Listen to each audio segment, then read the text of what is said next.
The Marquis of Sunstone favored his concubine over his wife, turning a blind eye as the concubine poisoned the Marquise. Though the Marquise narrowly escaped death, she was left bedridden with little time left. Her only son was still young, yet the eldest son by the concubine had already reached marriageable age. For the sake of her 8-year-old child, she mustered her strength to enter the imperial palace and pleaded with the empress to arrange my marriage to her son, a mere serving maid. The empress smiled and said, "You certainly have an eye for talent. Stella is my most capable assistant." But the empress agreed nonetheless, bestowing a 64 dowry to ensure I was married into the Sunstone Manor with great pomp.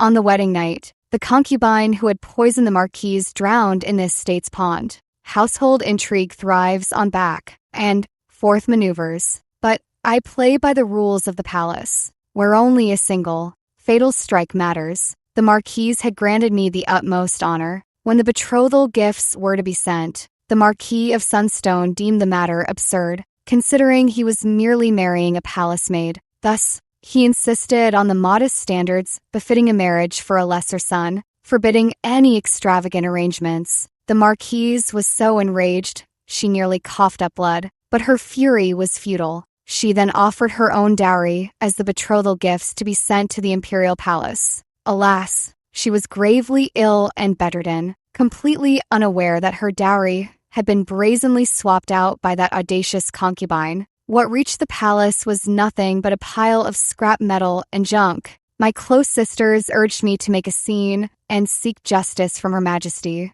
The Empress, perfect timing to make that concubine suffer dearly, yet I held back. Household intrigue is all about tit for tat, a constant back and forth performance. But I play the game of palace intrigue, where only one rule matters: a single strike to kill, rather than causing an uproar to punish the concubine and risk complications for my entry into the Marquis household.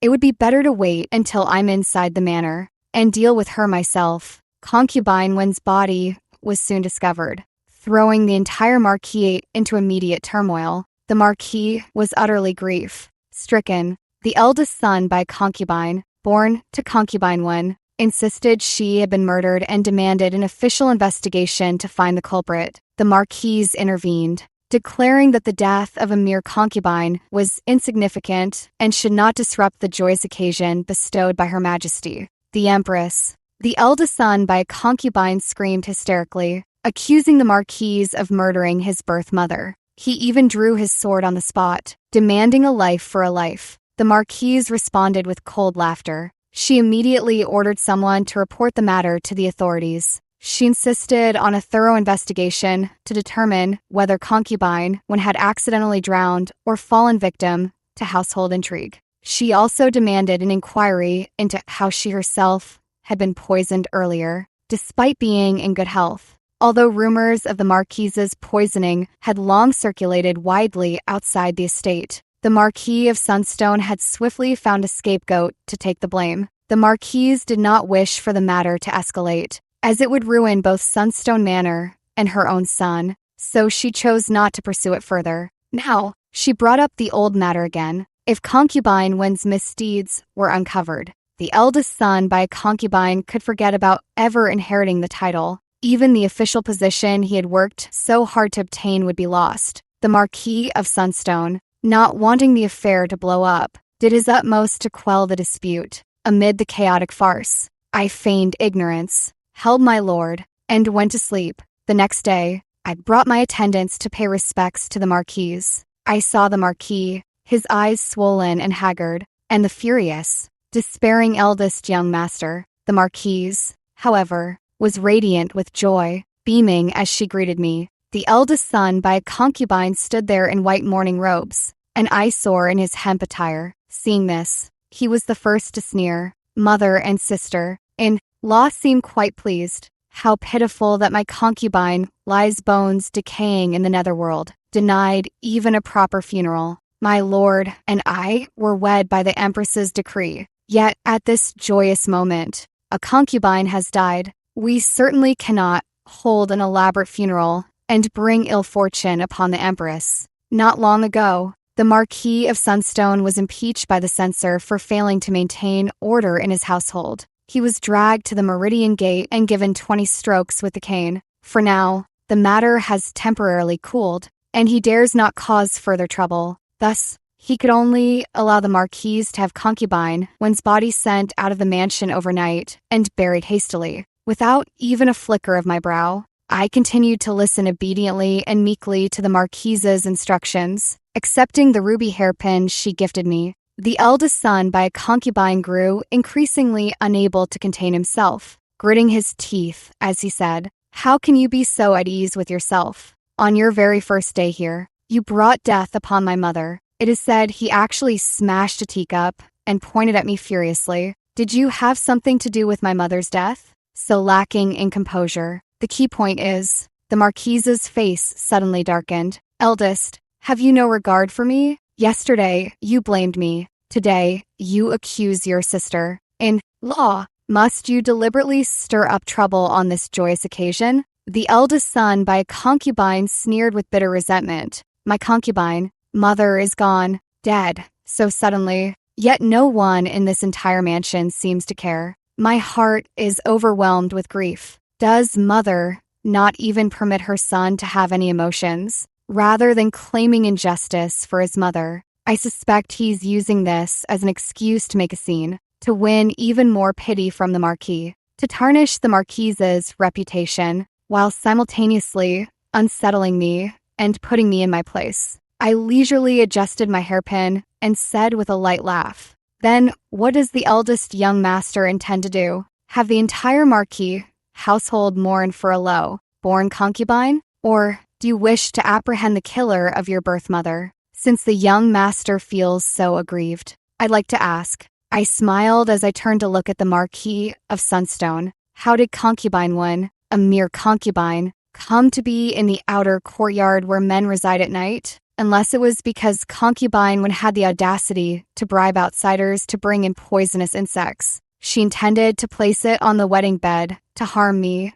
and my lord. I wouldn't let such a perfect opportunity slip by. While she was hiding discreetly, I had someone push her into the water. Although palace intrigue demands a single, fatal strike, I wouldn't simply kill her outright. Of course, one must wait for the perfect alignment of timing, location, and circumstances, ensuring no one can trace the incident back to its source. If the eldest son by a concubine insists on investigating, he will uncover concubine one's dealings with purchasing poisonous insects. The cause of concubine one's death would then be her failure to secure the insects properly. They escaped, startling her, causing her to lose her footing and fall into the water. In the end, it was a fate of her own making. The eldest son by a concubine gritted his teeth in fury. Ultimately, it was the Marquis of Sunstone who stepped in to put an end to these absurd conflicts in the inner courtyard. After all, I am a newlywed,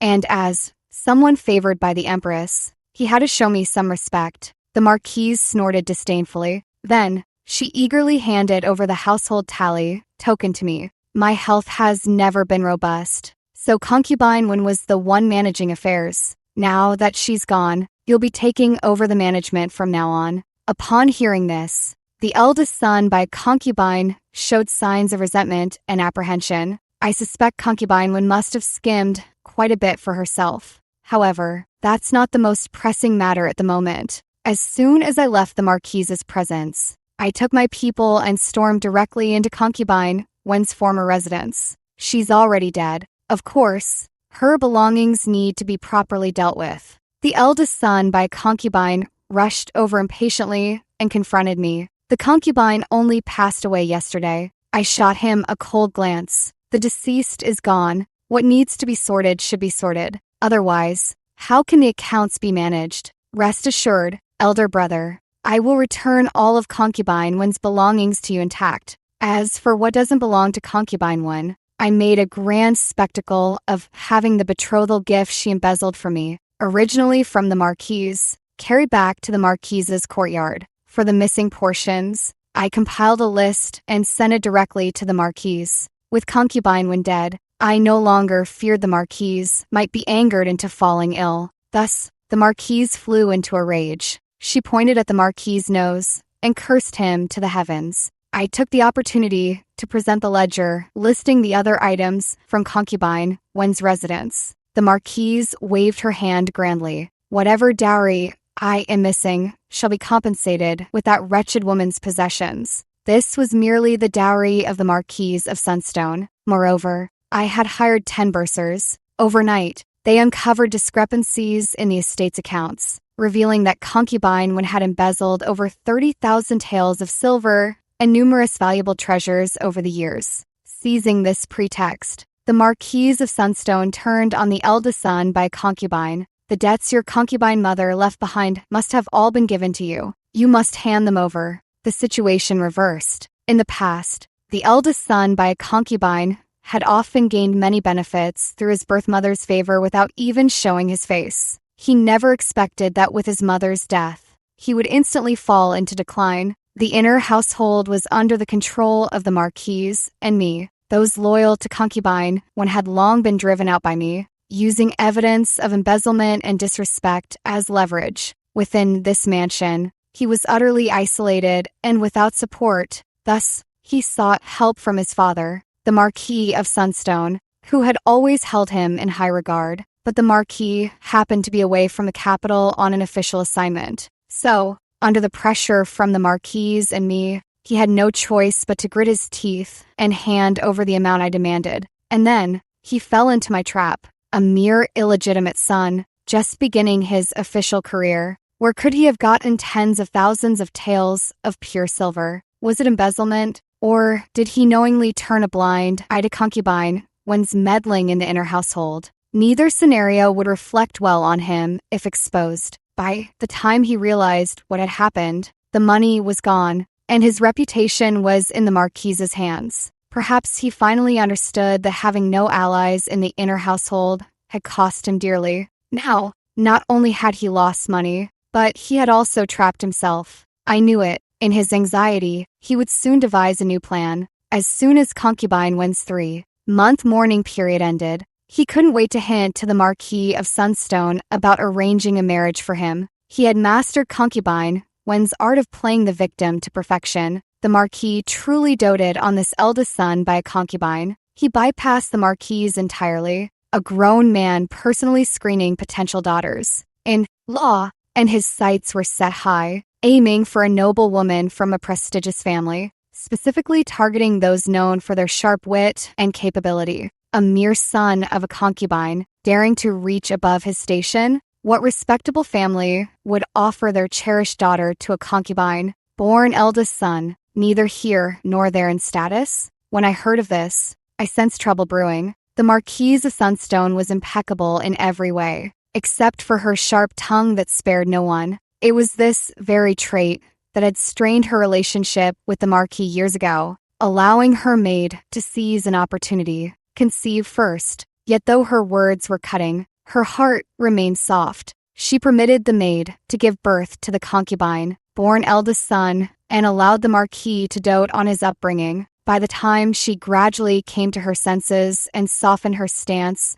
toward the Marquis of Sunstone, giving birth to my lord, the eldest son by concubine was already 10 years old. Concubine Wen had long grown utterly insolent. As expected, the Marquis of Sunstone flew into a rage and stormed out. That very day, I heard that the Marquis had submitted a memorial, stating that the son by the primary wife was mediocre and too young. He requested that the eldest son by concubine inherit the title. Using his status as the heir apparent of the Marquis of Sunstone, he also sought a suitable bride for that eldest son by concubine. The Marquise, shocked by the news, fainted from anger on the spot. The eldest son by concubine's gloomy expression, which had lasted for months, began to change. There was a sense of clouds parting to reveal the sun. When I encountered him again, he stood by the pond where concubine Wen had drowned and said calmly, "The Marquise brought you here for household intrigue. But she forgot that no matter how much favor you gain from the Empress, you are merely a tea maiden. How could you compare to the support a high-born noblewoman can offer?" His marriage had already been arranged.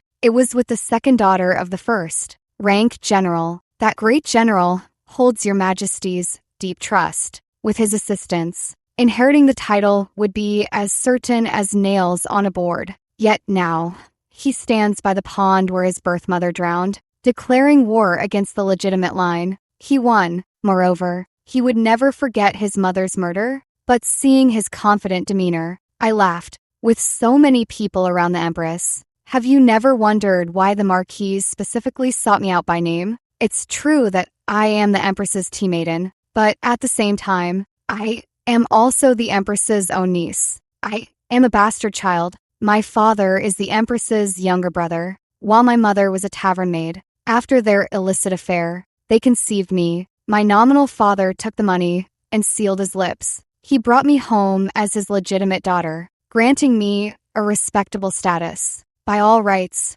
I should have lived a stable life this way. At most, thanks to my biological father's conscience, I might have secured a decent marriage. But what could one expect? I was merely a girl. Yet, I couldn't be brought home to inherit the family business. But I happened to be born with striking beauty and exceptional talents. Even at a young age, I had already gained a reputation for my looks. So my own father sent me to the imperial palace, intending for me to secure the Empress's favor. The Empress, being my paternal aunt, nearly fainted from anger upon seeing me at just 13 years old. She wanted to send me out of the palace, but feared my father would simply sell me off elsewhere. Left with no choice, she made me her personal tea maiden. Her reasoning was that even if I caught the Emperor's eye, with her protection, my life wouldn't be too difficult. But unexpectedly, the Emperor later became infatuated with the imperial consort and lost interest in all other women in the palace.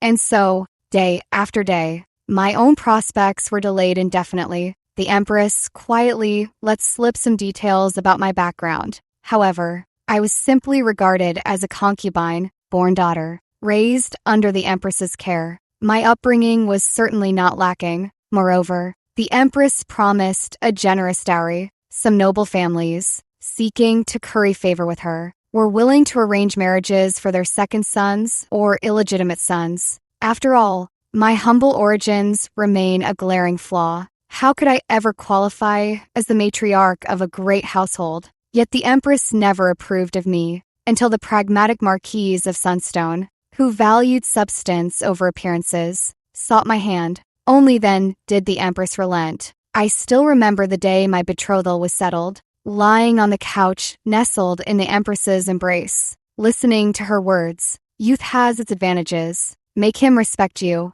value you, submit to you, obey you. In a few years, once you bear his legitimate heir, win the Marquise's favor, and seize control of the household, you'll be unshakable. With your aunt here, that Marquis of Sunstone can forget about bypassing the rightful heir to appoint a son by a concubine. From the day I married into this marquisate, the eldest son by a concubine never stood a chance. No matter how shrewd or capable he was, no matter how early he curried favor with powerful officials, what did it matter? What powerful official could ever surpass the Empress? Soon enough, the Marquis's petition was rejected. The official in charge of administering the punishment even came to the residence to administer 10 strikes of the cane as punishment to the Marquis. This was because the memorial submitted by the Marquis was suspected of deceiving the Emperor. How could one determine the aptitude of the son by the primary wife, who is still so young? Moreover,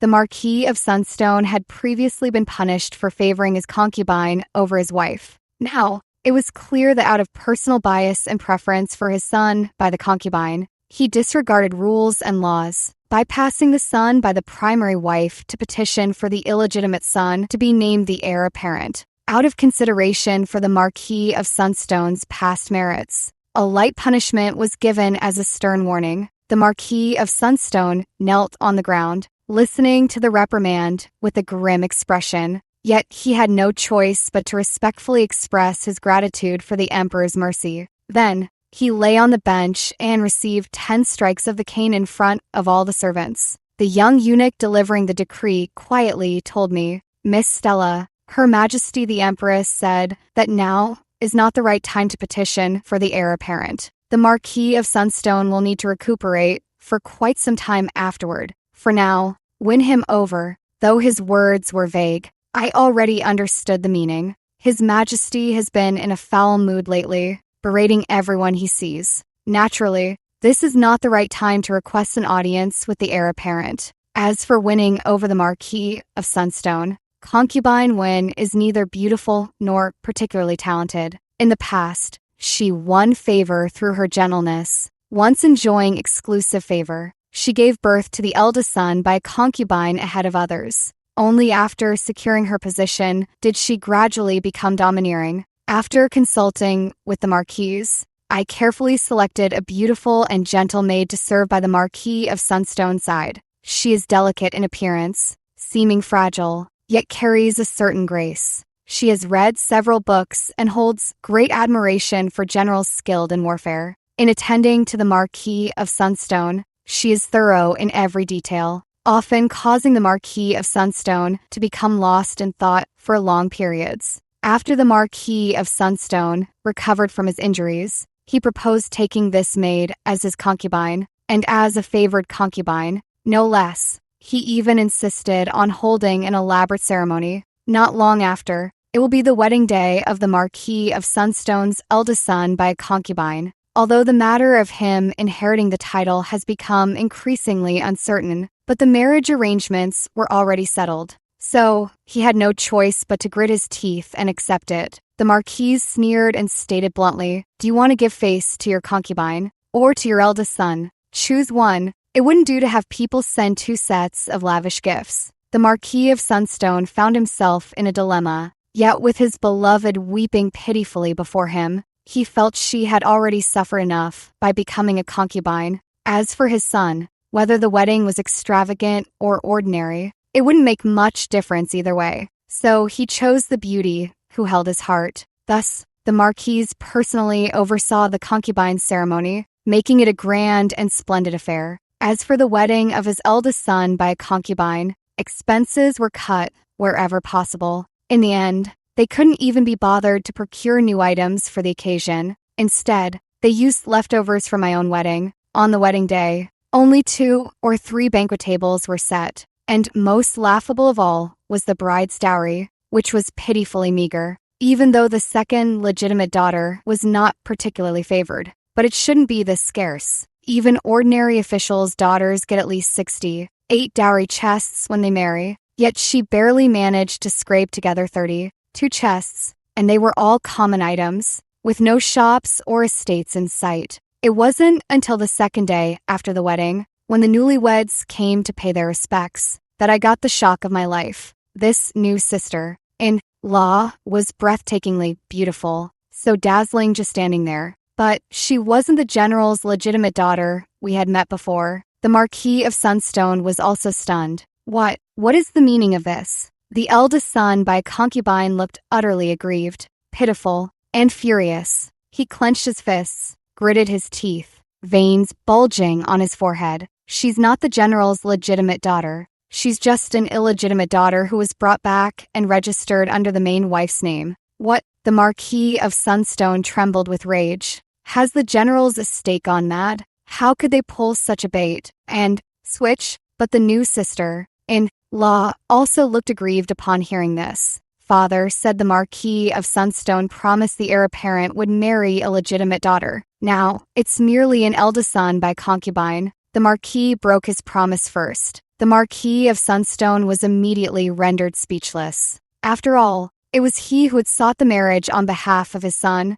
using the status of the heir apparent. If the heir apparent could later inherit the title and become the Marquis, then marrying a general's legitimate daughter as his consort would indeed be highly suitable. But for a mere son by concubine, the status would be entirely different, not to mention the slim hope of inheriting the title. This would also offend the Marquis and the son by the primary wife. His official career would likely face insurmountable obstacles. The Marquis of Sunstone suddenly deflated and pressed no further. Meanwhile, the Marquis showed great respect to the new sister-in-law, gifting her a pair of jade hairpins. After this incident, I thought this sister-in-law would surely have a difficult life. The legitimate daughter of a general reduced to an illegitimate daughter with meager dowry. For the eldest son born to the legitimate wife, The psychological blow must have been immense. He probably didn't treat her very well either. Never expected this sister-in-law to be quite cunning. Privately, she played weak and pitiful in front of the eldest son by a concubine, stirring his resentment over his unfair status. Publicly, she began vying for control over the household management. She kept insisting, how can a younger sister-in-law manage the household while the elder sister-in-law has no say? Simply put, she was using the Marquise's mistreatment of those born of a concubine against her. The Marquise had always been in poor health. I had been managing all affairs in the estate. Managing a household without skimming profits is truly a thankless task. The Marquise sneered coldly. Doesn't she want to manage the household? Then let her do it. Keep an eye on the accounts to prevent her from embezzling, but otherwise, let her have her way. Both the Marquise and I have our own private kitchens in our courtyards. Whether someone else manages the household or I do, it makes little difference to us. The Marquise relinquished control without hesitation. This sister-in-law, however, began to grow uneasy. He was extremely cautious, not even daring to skim any profits. In fact, to ensure everything was done flawlessly, he even paid from his own pocket. The Marquise found it amusing. She went all out in organizing banquets, creating trouble at every turn. I said somewhat helplessly, after all, she's a new bride. Why make things difficult for her? The Marquise laughed heartily. I didn't intend to trouble her, but isn't she the one eagerly challenging us? Since she wants to stand out and win the favor of the eldest son, and the stage is already set, how can we refuse to perform? The Marquise treated this sister-in-law as a punching bag, indulging in venting her frustrations. Her mood improved significantly. Her health gradually recovered as well, so I had no choice but to stop interfering in the matter. Just then, a message arrived from the Empress. She wanted to take my lord to serve as a royal companion to the third prince. All because the eldest son by concubine had recently gained promotion from a superior official. Having successfully handled several important assignments, I was gradually establishing my footing in the outside world. The officials I befriended were mostly influential figures. Yet my lord was merely 9 years old at this time. It would take at least 10 years for him to come of age, wouldn't it? If the eldest son by concubine were allowed to consolidate his position over these 10 years, he would become difficult to deal with in the future. I pretended to be trembling with fear as I accepted the Empress's reprimand, then kowtowed to express gratitude for her kindness. Only then did I leave the imperial palace. Sitting in the carriage departing the palace, I gazed at my bare wrist and could only sigh. That had been an exceptionally fine agate bracelet. It was particularly cherished by the Marquise, who had gifted it to me only because she saw how genuinely fond of it I was. However, the Empress's chief palace maid had been instrumental in securing my lord's position as royal companion. How could I not show some appreciation in return? Since childhood, I've understood one principle clearly. Beauty alone is a losing card. While pairing it with family status and intelligence is ideal, it also easily invites jealousy and suspicion. Thus, I presented different versions of myself to different people. Before the Empress, I was always the child she needed to worry about. After all, with 3 sons under her care, she happened to lack a daughter. And wasn't it true that I bore some resemblance to the Empress? When my unscrupulous father sent me to the imperial palace, wasn't he precisely scheming to emulate the tales of the elder and younger Joquins? The Empress had once been the treasure in the Emperor's palm. She captivated him so deeply that he abandoned more eligible noble women and begged the late Emperor for their marriage. Yet, within a mere decade, the Emperor's affections shifted to other consorts, leaving only marital duty between him and the Empress. My unscrupulous father believed this was because the Empress had aged and lost her beauty. That's why he set his sights on me. Unexpectedly, I deliberately mimicked the Empress's former appearance with my makeup, softening her heart. Later, I continuously adjusted my cosmetics, making myself resemble the Empress while also bearing a slight likeness to Your Majesty, as if I were the child of both of them. Thus, She transformed from a mere tool for securing favor into a presence akin to a princess. I have always been clear and aware. To obtain what one desires, one must first endure, plan carefully before acting. After all, with few cards in hand, to win, one must proceed with caution at every step. The strength of the concubine, born, and the weakness of the primary wife's son became an unshakable, immutable fact over the decade. But why must the son by the primary wife and the sons by concubines compete on the same path? The son by the primary wife need not be exceptional. He only needs to avoid mistakes and gain a bit of favor from those above to secure his position. Coincidentally, the third son under the empress's care needed a royal companion. This third prince had a gentle temperament and was also a talent of outstanding ability. Serving as his royal companion would not be a hardship. Moreover, with frequent care from the empress, wouldn't it be better than being forced to study intensely and later contend with the eldest son by a concubine? When news came that my lord had become the third prince's royal companion, the woman the marquise and I had arranged for the Marquis of Sunstone happened to be pregnant. This was the Marquis of Sunstone's child born in his later years, and his heart and eyes were entirely fixed on this child. Thus, the marquise seized the opportunity to make her move. The marquise's maiden family was no pushover either. Yet whether she was trampled by concubines or nearly poisoned, she never called upon her family for support. Firstly, she felt ashamed to involve them when she couldn't manage her own household. Secondly, she believed in saving the blade for the crucial strike.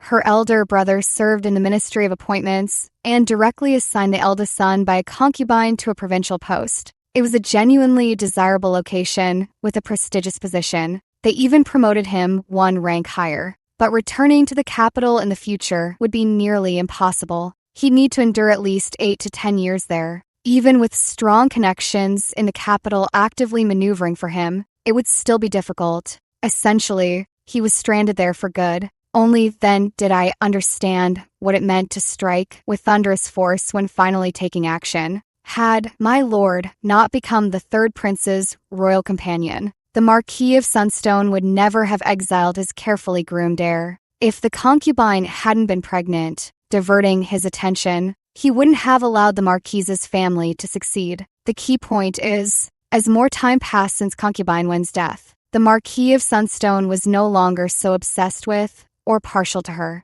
I asked the Marquise, was it worth enduring all these years? I shouldn't have asked that. Forbearance is a necessary virtue for women. I, too, have always acted with restraint. But when I saw the proud Marquise forcing smiles before her sister-in-law, saw her, barely over 30, already with traces of white hair, saw her standing briefly in the wind before coughing violently, I wondered, was it truly worth it? Her circumstances weren't as hopeless as mine. I was born to such parents, with no choice but to endure to survive. But, for her, living more freely wouldn't have been difficult. She merely smiled faintly and replied, "What can we do? We were born women. As a woman, the path is always narrower, fewer, and more difficult to walk than that of a man. No matter what, life must go on, and one must strive to live better. And better still. I don't know if this is right, but I undoubtedly like the Marquise very much.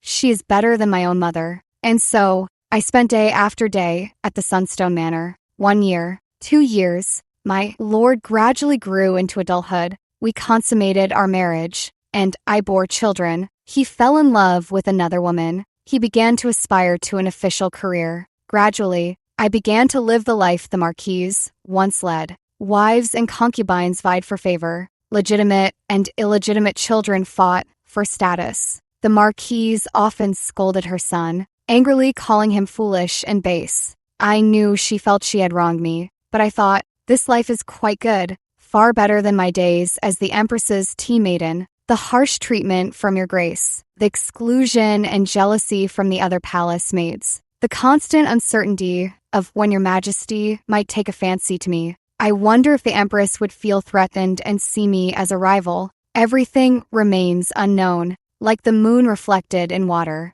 However, although I have many worries now, at least I don't have to worry about my fate. I have my mother, my lord, and our flesh and blood child. I have a family. No matter what happens, I have my family by my side. In my 32nd year, the Marquis of Sunstone passed away. The eldest son by a concubine gained the clan elder's recognition due to his outstanding political achievements. They unanimously agreed that he could become the head of the family. But my lord had the support of the third prince and a legitimate status. After several months of stalemate, it became inevitable that my lord would inherit the title. The eldest son by a concubine and his family were furious. They immediately demanded to split the family estate. They had strong backing. After all, before his death, the Marquis of Sunstone had secretly given the eldest son by a concubine considerable private wealth. Even if they left the Marquis's household, they would live comfortably. Perhaps they even think the Marquis's household is nothing but a burden. After all, my lord is somewhat scholarly, but compared to the eldest son by a concubine, he falls short. Like the third prince, he's a man of leisure. All he knows is eating, drinking, and merrymaking. The Marquis didn't mind the private savings they took, turning to me instead to say, "Children must be raised properly. You're much luckier than I, without an eldest son by a concubine to disgust you. If the child grows up well, no one will compete with him. Household intrigue thrives on back and forth maneuvers. But what does a dull life matter? Stability and peace are already enough. At least for me, it's sufficient." Later, it seems some mocked that I was once merely the Empress's tea maiden. I felt somewhat dazed. So, I had unknowingly come so far. From anxiety and fear, I've stepped into my own tranquil life. I only wish for a life without turmoil, seeking nothing but peace and joy.